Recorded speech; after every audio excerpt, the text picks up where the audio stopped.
Already time ಆಗಿದೆ. ಇನ್ನು ಹರಿಕತೆ ಹೇಳಿದರೆ ಆಶೀರ್ವಾದ ಅಲ್ಲಿರೋರೇ ನಂಗೆ ಮಾಡ್ಬೋದು ಅಂದ್ಕೊಳ್ತೀನಿ. ಹರಿಕತೆ ಅವ್ರ ಹಿಂದೆಯೇ ಇದ್ದಾರೆ. ಇವತ್ತು ಒಂದು 5 ನಿಮಿಷಕ್ಕೆ ಮುಗಿಸ್ತೀನಿ. ನಾನು ಸ್ವಾಮೀಜಿಗೆ ಹೇಳಿದೆ, ಈ IPL ಮ್ಯಾಚ್ ಥರ ನಂದು 5 ನಿಮಿಷ 6 ಬಾಲ್ ಮುಗಿಸ್ತೀನಿ, ನೆಕ್ಸ್ಟ್ ಓವರಿಗೆ ನೀವು ಬನ್ನಿ ಅಂತ. ಇವತ್ತು ಭಾವನನ ಹುಟ್ಟಿದಬ್ಬ. ಹುಟ್ಟಿಗೆ ಅರ್ಥ ಹುಡ್ಕೊಳ್ಳೋದು ಹುಟ್ಟಿದಬ್ಬ ಅಂತಾರೆ. ಇವತ್ತಿನ ಹುಟ್ಟಿದಬ್ಬದ ಆಚರಣೆ ಅದೇ ಥರ ಇತ್ತು. ಯಾಕಂದರೆ ನಾನು ರವಿ ಬೆಳಗೆರೆ ಮತ್ತು ನಮ್ಮ ಶಾಸ್ತ್ರಿಗಳ ಫೋಟೋ ನೋಡಿದಾಗೆ ಏನು ಹೇಳೋಣ ಇವತ್ತು ಅಂತ ಅಂದ್ಕೊಂಡಿದ್ದೆ. ಇದೊಂದು ನಮ್ಮನೆ ಫಂಕ್ಷನ್, ಇದು ಹಾಯ್ ಬೆಂಗಳೂರು ಫಂಕ್ಷನ್ ಅಂತ ಅಂದ್ಕೊಂಡು ಬರಲಿಲ್ಲ. ಕಿಟ್ಟಪ್ಪ, ಭಾವನ, ನಮ್ಮ ಉಪ್ಪಿಟ್ಟು ಸ್ಪೆಷಲಿಸ್ಟು ಲಲಿತಮ್ಮ ನಮಗೆ ಹಳೆಯ ಪರಿಚಯ. ಹಾಗಾಗಿ ಮನೆ ಫಂಕ್ಷನ್ನು, ನಂಗೆ ಇನ್ವಿಟೇಷನ್ನು ನೋಡಲಿಲ್ಲ. ನನಗಿಲ್ಲೊಂದು ನ್ಯೂರೋ ಹಾಸ್ಪಿಟ್ಲದೊಂದು ಪ್ರೋಗ್ರಾಮ್ ಇತ್ತು, ಅದು ಮುಗಿಸಿ ಈಚೆ ಇಲ್ಲಿ ಬರ್ತಾಯಿದ್ದೆ. ನಮ್ಮ ತಟ್ಟಂತ ಹೇಳಿ ಅವರು ಇಡೀ ನ್ಯೂರೋ ಹಾಸ್ಪಿಟಲ್ದೆಲ್ಲ ಮೆದುಳಿನ ಬಗ್ಗೆ ಹೇಳ್ತಾ ಇದ್ದರು, ಕೇಳಿಸ್ಕೊಳ್ತಾ ಇದ್ದೆ. ನಮ್ಮ ರಮಾಕಾಂತನೂ ಹೋಗಿ ಆಯಿತು, ಮತ್ತು ಮಿಂಚು ಮಳೆ ಐಸ್ಕಾಂತ ಪ್ರದೀಪನೂ ಹೋಗಿ ಆಯಿತು. ಇನ್ನು ಕೊನೆಗೆ ಮಂಗಳ ಹಾಡ್ಲಿಕ್ಕೆ ನಾನಿದ್ದೀನಿ. ಸ್ವಾಮೀಜಿ ಮಂತ್ರಾಕ್ಷತೆ ಕೊಟ್ಟು ಮುಗಿಸ್ತಾನೆ. ಹಾಗಾಗಿ ಅದರಲ್ಲಿ ಪೇಷನ್ಸಿಗೆ ಏನಾರು ಅವಾರ್ಡ್ ಎಲ್ಲ ಪುರಸ್ಕಾರ ಎಲ್ಲ ಕೊಡ್ತಾಯಿದ್ರು. ನಮ್ಮ ಹರಿಕತೆ ಕೊಟ್ಟರೆ ಅದಿನ್ನೂ ಆ ಪುರಸ್ಕಾರಕ್ಕೆ ದೊಡ್ಡ ಗೌರವ ಅಂತ ಅಂದ್ಕೊಳ್ತೀನಿ. ಆಗಲಿ ಒಂಥರ ನಗೆ ಸಂಜೆ ಇದು. ಇದನ್ನು ಫಂಕ್ಷನ್ನು ಅನ್ನೋಕ್ಕಿಂತನೂ ಇದು ಒಂದು ನಗುವಿನ ಫ್ರಿಕ್ಷನ್ ಅಂತ ಅಂದ್ಕೊಳ್ಳುವ. Program is always in progress ಅಂತ ನಮ್ಮದವನು. ಇವತ್ತು ಪ್ರತಿಭಾ ಪುರಸ್ಕಾರ ಎಲ್ಲ ಊರಿಂದ ಜನಗಳಿಗೆ ಮಾಡಿದರು. ಒಂಥರ ಗೆಟ್ ಟುಗೆದರ್. ಇಲ್ಲಿ ಹಾರ್ಟ್ ಟು ಹಾರ್ಟ್ ಕನೆಕ್ಷನ್ ಇತ್ತು. ಅವಳು ಹುಟ್ಟಿದಬ್ಬನೂ ಅವಳ ಹೆಸರು ಎಲ್ಲವೂ ಒಂದೇ, ಭಾವನೆ ಅಂತ. ಈ ಬೆಳಗೆರೆ ಶಾಸ್ತ್ರಿಗಳು ಸತ್ಯದ ಇರುವಿಕೆಯನ್ನು ಕಂಡುಕೊಂಡವು. ಲಾರ್ಡ್ ಈಸ್ ಆಮ್ನಿ ಪ್ರೆಸೆನ್ಸ್ ಅಂತ ನಿಮಗೆ ನಮಸ್ಕಾರ ಮಾಡಿದ್ನಲ್ಲ, ಅದೇ ಕಾರಣಕ್ಕೆ. ನೀವೆಲ್ಲ ನನ್ನನ್ನು ಗುರುಗಳಂತ ಹೇಳಿದ್ರಿ. ಸದ್ಯಕ್ಕೆ ನನಗೆ universe is the Guru, I am the student ಅಂತ. ನಾನಿನ್ನೂ ಕಲಿತಾನೇ ಇದ್ದೀನಿ. ಪಾಪ ನಾನು ಬರ್ತಾ ಎಳನೀರು ಮತ್ತು ಕತ್ತಿಯೊಂದಿಗೊಬ್ಬ ದರ್ಶನ ಕೊಟ್ಟ. ನಾನು ಹೇಳಿದೆ, ಕಿಟ್ಟಪ್ಪನ ಟ್ರೈಲರ್ ಏನಾರು ರಿಲೀಸ್ ಮಾಡ್ತಿದ್ದೀರಾ ಅಂತ ನೋಡಿದೆ. ಹಾಗೆ ಇನ್ನೊಂದು ಜಗತ್ತಲ್ಲಿ ಮೈಲಿಗೆ ಆಗದಿದ್ದು ನೀರೊಂದು ಉಂಟು, ಎಳನೀರು ಅಂತ. ಅದು ಮೆಡಿಕಲಿಯೂ ಗ್ಲೂಕೋಸು. ಕಾಸ್ಮಿಕಲಿ ನೋಡಿದರೆ ಸೂರ್ಯನಿಂದ ಅಬ್ಸರ್ವೇಷನಲ್ಲಿ ಉತ್ಪತ್ತಿ ಆಗೋ ಒಂದು ಕಾಸ್ಮಿಕ್ ವಾಟರ್ ಅದು. ಅದಕ್ಕೆ ಅದು ದೇವಲೋಕದ ಗಿಡ, ಕಲ್ಪವೃಕ್ಷ, ಪಾರಿಜಾತ, ಇದೆಲ್ಲ ಈ ಲೋಕದ್ದಲ್ಲ. ಇವತ್ತು ಅವಳು ಹುಟ್ಟಿದಬ್ಬದ ದಿನ ಆ ಗಿಡಗಳನ್ನು ಯಾರೋ ಕೊಡ್ತಾಯಿದ್ರು, ಖುಷಿಯಾಯಿತು. ಯಾಕೆ ಆ ಮನೆಯ ಕಲ್ಪವೃಕ್ಷ ನಮ್ಮ ಲಲಿತಮ್ಮ, ಅದರಲ್ಲಿ ಬಂದ ಎಳನೀರು ಇಲ್ಲಿದೆ. ನಾನು ಸುಮಾರು ಹೊತ್ತು ನೋಡ್ತಿದ್ದೆ, ಎಲ್ಲಿ ಮದರ್ ತೆರೇಸಾ ನಮ್ಮ ಅನ್ನಪೂರ್ಣೆ ಬರಲಿಲ್ಲಲ್ಲ ಅಂತ. ಮತ್ತು ಪುಟ್ಟ ಪುಟ್ಟ ಹೆಜ್ಜೆ ಇಟ್ಟು, ಯಾಕಂದರೆ ಅದೊಂದು ಇನ್ನೋಸೆಂಟ್ ಹಾರ್ಟ್. ಅಲ್ಲಿ ಇಂಟೆಲಿಜೆನ್ಸೇ ಇಲ್ಲ, ಅದೊಂದು ಇನ್ನೋಸೆಂಟ್ ಹಾರ್ಟ್, ಕ್ಲಾರಿಟಿ ಇರೋ ಹಾರ್ಟ್. ಮತ್ತು ಎಲ್ಲರೂ ಈಗ ಯಾರೋ ಹೇಳಿದರು, ನಮ್ಮ ರಮಾಕಾಂತನೋ ಪ್ರದೀಪೀಶ್ವರೋ ಹೇಳ್ತಾ ಇದ್ರು, ಯಾರು ತೀರು ಹೋದ್ಮೇಲೆ ಹೂ ಹಾಕಿ ಮುಗಿಸ್ತಾರೆ ಅಂತ. ಹೂ ಆಗಿ ಇವತ್ತು ಬಾಡದೆ ಕಾಪಾಡ್ಕೊಳ್ಳೋ ಏನಾರು ಒಂದು ಹೆಣ್ಣಿದ್ರೆ ಅದು ಲಲಿತಮ್ಮ ಅಂತ.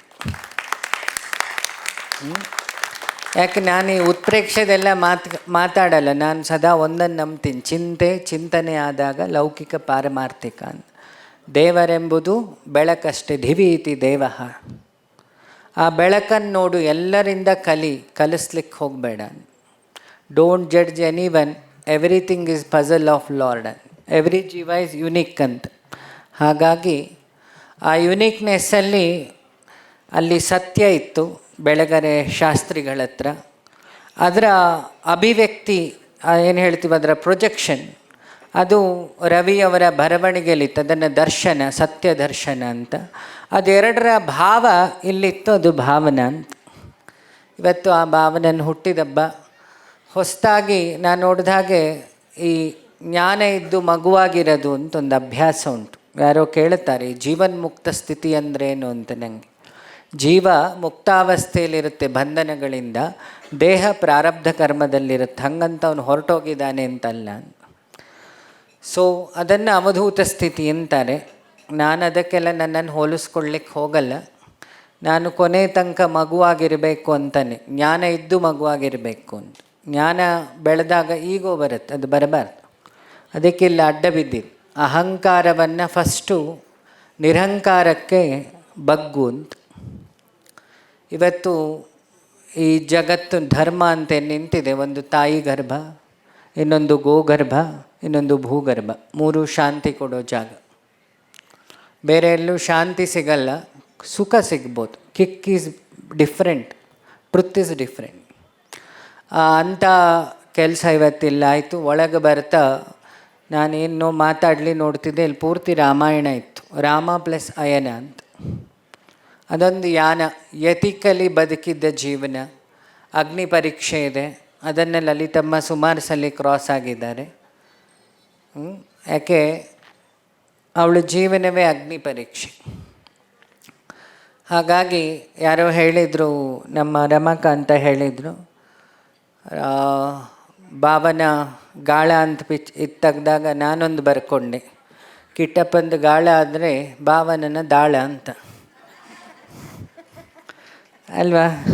ಅವನಿಗೆ ಕೇಳಿದೆ, ನಿಂಗೆ ಯಾವುದು ಪುರಸ್ಕಾರ ಇಲ್ವೇನೋ ಅಂತ. ಅದಕ್ಕೆ ಹೇಳಿದೆ. ಅವನಿಂತ ಹೇಳಿದೆ ಆವಾಗ,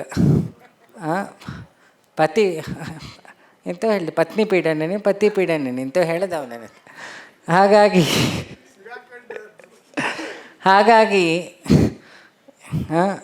ಅವನು ವಾಚ್ ಬೇರೆ ಕೊಟ್ಟಿದ್ದಾನೆ, ಇನ್ನು ಅವನನ್ನು ವಾಚ್ ಮಾಡಬೇಡ ಅಂತ. ಅದರ ಅರ್ಥ ಎರಡೂ ಇದೆ, ಮೊಬೈಲ್ ಹಾಕ ವಾಚ್ ಮಾಡಬೇಡ, ಹಾಗಾಗಿ ವಾಚ್ ಕೊಟ್ಟಿದ್ದಾನೆ. ಇನ್ಸ್ಪೆಕ್ಟ್ರ ಆಗಲಿ. ಈ ಅದೊಂಥರ ಹುಚ್ಚು ಲವ್ ಸ್ಟೋರಿ ಅವರಿಬ್ಬರದ್ದು. ಅದು ಇನ್ನೊಂದು ಭಾಷಣಕ್ಕೆ ತಗೊಳ್ಳುವ. ಓ ಮನಸ್ಸೇನು, ಇದು ಓ ಜೀವನ ಅಂತ ಹೊಸ ಬುಕ್ಕೆಲ್ಲ ರಿಲೀಸ್ ಮಾಡಿದರೆ ಅವಾಗ ಹೇಳ್ತೀನಿ ಅದನ್ನು. ಇನ್ನೊಂದು ನಾನು ಗಮನಿಸಿದ್ದು, ಹಾಯ್ ಬೆಂಗಳೂರು ಅವ್ರ ಬಗ್ಗೆ ಮಾತಾಡಬೇಕನ್ನಿಸ್ತು. ಭಯ ಇಲ್ಲದೆ ಮಾಧ್ಯಮವನ್ನು ನಡೆಸ್ತವ್ರು. ಈ ಪತ್ರಕರ್ತರ ಇದ್ದಾನಲ್ಲ, ಕತ್ತಿಗಿಂತ ಹರತ ಅಂತ ಗಾಂಧಿ ಹೇಳ್ತಾ ಇದ್ರು. ಇವತ್ತು ಸೋಷಿಯಲ್ ಮೀಡಿಯಾದ ನೋಡಿ, ಮಾಧ್ಯಮಕ್ಕೆ ಈಗ ಎಷ್ಟು ತಾಕತ್ತಿದೆ ಅಂದರೆ, ಸಂಜೆ ಎದ್ದು ಪ್ರಮಾಣ ವಚನ ಬೆಳಗ್ಗೆ ಹೊರಡಿಸ್ತಾರೆ. ಮಾಧ್ಯಮಕ್ಕೆ ಆ ತಾಕತ್ತುಂಟು, ಕತ್ತಿಗೆ ಆ ತಾಕತ್ತಿಲ್ಲ. ಒಂದು ಗೋರ್ಮೆಂಟನ್ನು ಅಲ್ಲಾಡಿಸ್ಬೋದು, ಪರಿವರ್ತನೆ ಮಾಡೋ ತಾಕತ್ತಿದೆ. ಸೊ ಅದನ್ನೇ ಅಕ್ಷರ ಬ್ರಹ್ಮ ಅಂತಾರೆ, ಅದನ್ನೇ ಸರಸ್ವತಿ. ನಕ್ಷರ ಇತಿ ಅಕ್ಷರ. ಅದನ್ನು ಕೃಷ್ಣ ಗೀತೆಯಲ್ಲಿ ಹೇಳ್ತಾನೆ, ಓಂಕಾರ ಇತಿ ಮಾಮ್ ಅಂತ. ನಮ್ಮ ಸೃಷ್ಟಿ ಇಡೀ ಅಕ್ಷರದಿಂದನೇ ಶುರುವಾಗಿದೆ, ಅಕಾರ ಉಕಾರ ಮಕಾರ. ನಮ್ಮ ಉಸಿರಾಟವೂ ಹಾಗೆ ನೋಡಿ, ಆ ಆಕ್ಸಿಜನ್ ಸೈಕಲ್ ಇಡೀ ಬಾಡಿಗೆ ಸಪ್ಲೈ ಆಗುತ್ತೆ. ಆಹ ಮ ಶಿವ, ಬ್ರಹ್ಮ ವಿಷ್ಣು ಮಹೇಶ್ವರ. ಸೊ ಇನ್ನು ಮಕ್ಕಳಿಗೆ ಲಾಲಿ ಹಾಡಿಸೋ ಕೆಲಸ ಅಂತೂ ನಂದಿಲ್ಲ. ನಾನೆಲ್ಲರಲ್ಲಿ ಬೇಡ್ಕೊಳ್ಳೋದಿಷ್ಟೇ, ನಾನು ನೀನು ಅದನ್ನು ಬಿಡಿ.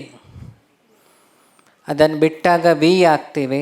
ಇವತ್ತು ರವಿ ಬೆಳಗೆರೆ ಇಡೀ ಆ ಪೇಪರ್ನ ಬಳಗ ಏನಿತ್ತು, ಆ ಹೃದಯದಿಂದ ಬಂದು ಕೇಕ್ ತಿನ್ನಿಸ್ತಾ ಇದ್ರು. ಈ ಏನು ಹೇಳ್ತಾರೆ, ಬಕೆಟ್ ಹಿಡಿದೇ ಬದುಕುವ ಒಂದು ಬಳಗ, ಹಾಯ್ ಬೆಂಗಳೂರು. ಹಾಗಾಗಿ ಸತ್ಯದ ಬೇಸ್ಮೆಂಟಲ್ಲಿ ಏನೇ ಸ್ಥಾಪನೆ ಆದರೂ, ನಾನು ಯಾವಾಗಲೂ ಹೇಳ್ತೀನಿ, ರಕ್ತ ಸಂಬಂಧ ಸುಳ್ಳು, ಹೃದಯ ಸಂಬಂಧ ಸತ್ಯ. ಇಲ್ಲೊಂದು ಹುಡುಗ ಇದ್ದ, ಅವನನ್ನು ಪರಿಚಯ ಮಾಡಲಿಕ್ಕೆ ಹೋದರು. ನಿಮ್ಮನೆ ದತ್ತು ಮಗ ಅಲ್ವಾ ಅಂದೆ. ಯಾಕೆ ಅವರ ಅಮ್ಮ ಹಾಗೇ ನೋಡ್ಕೊಂಡಿರೋದು ಆ ಹುಡುಗನೂ ಹಾಗೇ ಇದ್ದ ಅಲ್ವಾ. ಹಾಗಾಗಿ ರವಿ ಬೆಳಗೆರೆ ಮತ್ತು ಉದಯ್ ಮತ್ತು ಕನೆಕ್ಷನ್ ಬರೀಬೇಕು ನಾನು ಅಲ್ವಾ. ಬೆಳಗಿನ ಸೂರ್ಯ ಉದಯ ಆಗೋದಲ್ಲ, ಅವನ ಮೂಲಕ ನಾಲೆಡ್ಜ್ ಮತ್ತು ಉದಯ ಆಗಲಿ. ಭಾವನನ ಮೂಲಕ ಆ ಸಂಸ್ಥೆ ಎಲ್ಲರ ಭಾವನೆಯನ್ನು ಗೆಲ್ಲಿ. Because she is a legend, female legend ಅಂತ ಹೇಳೋದು. ಹಾಗಾಗಿ ಈ AK-47 ಮೇಂಟೈನ್ ಮಾಡಿದ ಹಾಗೆ ಅವಳನ್ನು ಕಂಟ್ರೋಲ್ ಮಾಡೋದು. ಕಿಟ್ಟಪ್ಪನಿಗೆ ಇಲ್ಲಿಂದನೇ ನಮಸ್ಕಾರ. ಈ ಆದರ್ಶ ದಂಪತಿ ಅಂತಿತ್ತು, ಶ್ರೀನಾಥೆಲ್ಲ ನಡೆಸ್ತಿದ್ರು. ಅವರಿಗಿಲ್ಲ, ಪ್ರೋಗ್ರಾಮ್ ಇಲ್ಲ, ಅವರಿದ್ದಾರೆ ಪ್ರೋಗ್ರಾಮ್ ಇಲ್ಲ ಅಲ್ವಾ. ಅದರಲ್ಲಿ ನಿಖರ ಸೀರೆಯ ಬೆಲೆ ಹೇಳಿ ಅಂತ ಹೇಳ್ತಿದ್ರಲ್ಲ, ಸೊ ಹಾಗಾಗಿ ಎಷ್ಟೇ ಏಜ್ ಆದರೂ ಎಷ್ಟೇ ಜರ್ನಿ ಆದರೂ ಆ ಹೊಳಪು ಮತ್ತು ಹೊಸ್ತು ಹಾಗೆ ಕಾಪಾಡ್ಕೊಳ್ಳೋಕ್ಕಾಗುತ್ತೆ. ರಿಚುವಲ್ಸ್ ಇಲ್ಲದೆ ರಿಯಾಲಿಟಿಯ ಪ್ರೀತಿ ಅಂದರೆ ಕಿಟ್ಟಪ್ಪಂದು ಮತ್ತು ಭಾವನಂದು ನಾನು ನೋಡಿದಾಗ they are always in co traveller. ಅಲ್ಲಿ ಗಂಡ ಹೆಂಡತಿ ಅನ್ನೋ ಕಂಟ್ರೋಲಿಂಗ್ ಇಲ್ಲ. ಸೊ ಓ ಮನಸ್ಸಿಗೆ ಅವರಿಬ್ಬರು ಎಕ್ಸಾಂಪಲ್ ಅಂತ ಹೇಳ್ತಾ, ಮಾಧ್ಯಮದಲ್ಲಿ ದೊಡ್ಡ ಜವಾಬ್ದಾರಿ ಇದೆ ನೋಡಿ. ಸೃಷ್ಟಿಯಲ್ಲಿ ವಿಧಾನಸೌಧಕ್ಕೂ ಮತ್ತು ಕಾಮನ್ ಯಾರನ್ನು ದೇವರು ಟಚ್ ಮಾಡಲಿಕ್ಕಾಗಲ್ಲ. ಅವರಲ್ಲೇನಾದ್ರು ಹೊಸ್ತನ್ನು ತರಲಿಕ್ಕೆ ತಾಕತ್ತಿರೋದು ಅದು ಪೇಪರಿಗೆ ಮಾತ್ರ. ಬ್ರಹ್ಮನಿಗೆ ತಾಕತ್ತಿದೆಯಾ ಗೊತ್ತಿಲ್ಲ, ಮಾಧ್ಯಮಕ್ಕೆ ತಾಕತ್ತಿದೆ. ಯಾರೆಲ್ಲ ಪತ್ರಕರ್ತರಿದ್ದೀರಿ ಅವರೆಲ್ಲ ಪರಿವರ್ತನೆ ಕಡೆಗೆ ಗಮನ ಕೊಡಲಿ. ನೆಕ್ಸ್ಟು ಇಲ್ಲಿ ಯಾರೆಲ್ಲ ಪುರಸ್ಕಾರ ತೊಗೊಂಡಿದ್ದೀರಿ, ಪ್ರತಿ ಸ್ಕೂಲಿಂದ ಒಂದು ಲಿಸ್ಟ್ ನಾನು ತೊಗೊಳ್ತೀನಿ. ಅದರಲ್ಲಿ ಯಾರಿಗೆ ಫಿನಾನ್ಷಿಯಲಿ ಸ್ವಲ್ಪ ತೊಂದರೆ ಇದೆ ಓದಲಿಕ್ಕೆ, ನಾವು ಪ್ರತಿ ವರ್ಷ ಆಶ್ರಮದಿಂದ ಸ್ಕಾಲರ್ಶಿಪ್ ಕೊಡಬೇಕು ಅಂತ ತೀರ್ಮಾನ ಮಾಡಿ. ಯಾಕೆ ಹೀಗೆ ಬಡಿದ್ರೆ ಏನೂ ಯೂಸ್ ಇಲ್ಲ, ಅದಕ್ಕೆ ಪ್ರೋಗ್ರೆಸ್ ಆಗಬೇಕು ಅಂತ. ಯಾಕೆ ಮಾಧ್ಯಮದ ಕೆಲಸ ಗುರ್ತು ಹಿಡಿಯೋದು, ಬೆಳೆಸೋ ಕೆಲಸ ಮಠಮಂದಿರಗಳು ಮಾಡಬೇಕಂತ. ಯಾಕೆ ಮೊದಲು ಯಾವ ಸರ್ಕಾರನೂ ಇರಲಿಲ್ಲ, ವಿದ್ಯೆಯನ್ನು ಕೊಟ್ಟಿದ್ದು ನಂಗೆ ಗೊತ್ತಿದ್ದ ಹಾಗೆ ಗುರುಕುಲಗಳು, ಮಠಮಂದಿರಗಳು. ಸಿದ್ಧಗಂಗಾ ಶ್ರೀಗಳು ಅದಕ್ಕೆ ದೊಡ್ಡ ಎಕ್ಸಾಂಪಲ್ ಇದೆ ಅವರಿಗೆ. ಅದಕ್ಕೆ ಅನ್ನಯಜ್ಞ ಅಂತೀವಿ. ಆ ಕೆಲಸವೂ ಆಗಲಿ. ಮತ್ತು ಯಾರು ಓದು ಮುಗಿಸಿರ್ತೀರಿ, ಭಾವನ ಇನ್ನೊಂದು ನಿಮ್ಮ ಟೀಮಿಂದ ಒಂದು ಕೆಲಸ ಮಾಡಿ. ಜಾಬಿಗೆ ಸಮಸ್ಯೆ ಇರೋರು ನಾನು ನೋಡಿದ್ದೀನಿ. ನಾವು ನಮ್ಮ ಆಶ್ರಮದಿಂದ ಪ್ರತಿ ತಿಂಗಳಿಗೊಂದು ಮಿನಿಮಮ್ ಒಂದು 25 ಜನಕ್ಕೆ ಜಾಬ್ ಕೊಡಿಸೋ ಕೆಲಸ ಮಾಡ್ತಾ ಇರ್ತೀವಿ. ಯಾಕೆ 10 ದೇವಸ್ಥಾನ ಕಟ್ಟೋದು ಒಂದೇ, ಒಂದು ಮನೆ ಕುಕ್ಕರ್ ಉರಿಲಿಕ್ಕೆ ಸಹಾಯ ಮಾಡೋದು ಒಂದೇ ಅಂಥೇಳಿ ನನ್ನ ನಂಬಿಕೆ. ಸೊ ಹಾಗಾಗಿ ಆ ಕೆಲಸನೂ ಐಡೆಂಟಿಫೈ ಮಾಡಿದರೆ we will help for that. ಯಾಕೆ ಬೇಸಿಕ್ ಥಿಂಗ್ಸ್ ತುಂಬ ಅಗತ್ಯ. ಒಂದು ಆಹಾರ, ಇನ್ನೊಂದು ಆರೋಗ್ಯ, ಇನ್ನೊಂದು ಉದ್ಯೋಗ. ಈ 3 ಇದ್ದಾಗ ಮಾತ್ರ ಒಬ್ಬ ಮನುಷ್ಯ ಪರಿಪೂರ್ಣ. ಇಲ್ಲ ಎಲ್ಲರೂ ಒಂದು ಭಯದಲ್ಲಿರ್ತಾರೆ, ಕನ್ಫ್ಯೂಷನಲ್ಲಿರ್ತಾರೆ. ಮತ್ತು ಅವರು ಹೇಳ್ತಾ ಇದ್ದರು, ಎಲ್ಲರೂ ಮಾರಕ್ಕೆ ಜ್ಞಾಪಕ ಇಟ್ಕೊಂಡು ನಮ್ಮ ಹುಡುಗರು ತಲೆಯಲ್ಲಿ ಮೆದುಳು ತೆಗೆದ್ರೆ ಪಿಕ್ಚರ್ ಹಾಡುಗಳೆಲ್ಲ ಚೆನ್ನಾಗಿದೆ, ಅದು ಇಷ್ಟಪಟ್ಟು ಕೇಳಿದ್ದಾರೆ. ಪುಸ್ತಕ ಓದಬೇಕಾದ್ರೆ ಅವರಿಗೆ ಇಷ್ಟಪಡ್ಲಿಕ್ಕೆ ಸಾಧ್ಯ ಇರಲ್ಲ. ಯಾಕೆ ಟೀಚರ್ ಮುಖ, ಲೆಕ್ಚರ್ ಮುಖ ಎಲ್ಲ ಅಡ್ಡ ಬರುತ್ತದೆ, ಸಮಸ್ಯೆ. ಆದರೆ ಇವತ್ತು ಅವರೇನು ಹೇಳಿದರು ಅದು ತುಂಬ, ಯಾರೋ ಲೆಕ್ಚರ್ ಹೇಳಿದರು, ನಂಗೆ ಖುಷಿ ಆಯಿತು. ಈ ಸ್ಟೇಜಲ್ಲಿ ಆ ಗ್ರಾಸ್ಪಿಂಗ್ ಯಾರಿಗೂ ಮನಸ್ಸಿರಲ್ಲ. ಯಾಕೆ ಒಬ್ಬ ಮನುಷ್ಯ ಅರ್ಧ ಗಂಟೆ ಮೇಲೆ ಕೂತ್ಕೊಳ್ಳೋದು ಕಮ್ಮಿ ನಂಗೆ ಗೊತ್ತಿದ್ದಂಗೆ. ಆದರೆ ಇವತ್ತು ಇಷ್ಟೊತ್ತು ಕೂತಿದ್ದೀರಿ, ನಿಮ್ಮ ಏನು ಸೀರಿಯಲನ್ನು ತ್ಯಾಗ ಮಾಡಿದ ಮಹಾ ಭಗಿನಿಯರೇ, ಒಂದು ಕಾಫಿ ಟೀ ಸಂಜೆ ನಿದ್ದೆ ಎಲ್ಲ ತ್ಯಾಗ ಮಾಡಿದ ಪುರುಷರೇ, ಮತ್ತು ರೀಲ್ಸು, ರಿಯಾಲಿಟಿ ಮತ್ತು ಇನ್ಸ್ಟಾಗ್ರಾಮನ್ನು 3-4 ಗಂಟೆ ತ್ಯಾಗ ಮಾಡಿದ ಯುವಕರೇ, ಇಷ್ಟೆಲ್ಲ ತ್ಯಾಗ ಆಗಿ ಭಾವನೆಯನ್ನು ಹುಟ್ಟದಬ್ಬ ಆಗಿದೆ. ಈ ನಮ್ಮ ಶಾಸ್ತ್ರದಲ್ಲಿದೆ, ನ ಕರ್ಮಣ ನ ಪ್ರಜಯ ನ ಧನೇನ ತ್ಯಾಗೇನ ನೈಕೆ ಅಂತ, ಅಮೃತತ್ವ ಮಾನಶು ಅಂದಾಗ. ಅಂದರೆ ಎಲ್ಲರೂ ಇಷ್ಟು ಪೇಷನ್ಸಿಂದ ನಿಮ್ಮೆಲ್ಲರ ಅಕ್ಕ,